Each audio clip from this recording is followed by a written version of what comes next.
नमस्कार मित्रों, स्वागत है आपका हमारे चैनल में। आज आपके समझ श्रीमद् भागवत गीता के दूसरे अध्याय का महत्व और लाभ आपकी समझ प्रस्तुत कर रही हूँ।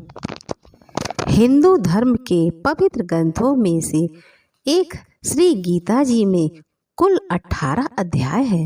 हर अध्याय से व्यक्ति अपने जीवन की कई समस्याओं का समाधान पा सकता है। आज जानते हैं कि गीता के दूसरे अध्याय का महत्व एवं लाभ।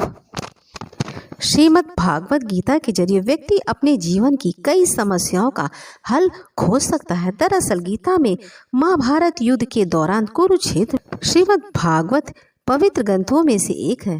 गीता में ज्ञान, भक्ति, कर्म योग को बहुत ही अच्छे ढंग से समझाया गया है।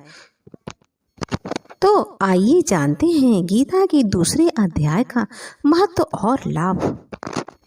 गीता के दूसरे अध्याय का महत्व। श्री नारायण जी बोले, हे लक्ष्मी, दक्षिण देश में एक पूर्व नाम का नगर था। एक देव सुशर्मा बड़ा धनवान रहता था। वह साधु सेवा करता। जब साधु सेवा करते हुए बहुत दिन बीत गए, तब एक बाल नाम ब्रह्मचारी आए, जिसकी सुशर्मा ने बहुत सेवा की और विनय किया।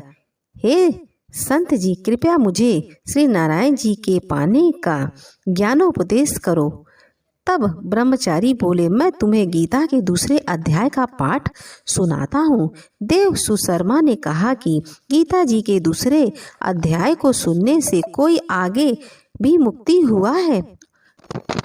बाल ने कहा, मैं तुम्हें प्राचीन कथा सुनाता हूँ।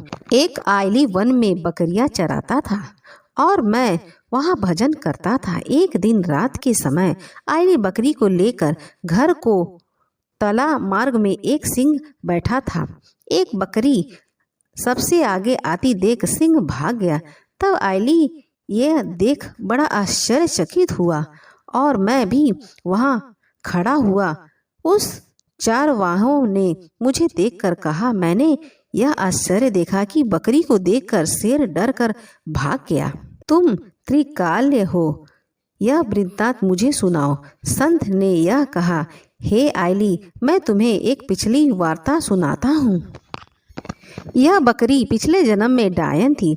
जब उसका पति मर, तब वह बड़ी डायन हो गई। जिस सुंदर बच्चे को देखती उसे खा लेती।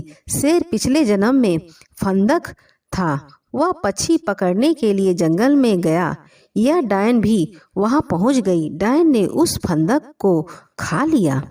अब यह फंदक बन गया है, इसलिए बकरी को देखकर उसे लगा कि वह अभी मुझे खाने आ रही है। तब आयली ने कहा कि मैं पिछले जन्म में क्या था?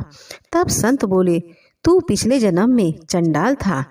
हे ब्रह्मचारी जी, कोई ऐसा उपाय है जिसे कर हम तीनों इस अधम देश से छूटे? तब संत बोले, हम तीनों का उद्धार करते हैं। एक बात, सपनों में भयानक पर्वत के फंदे में एक शिला थी।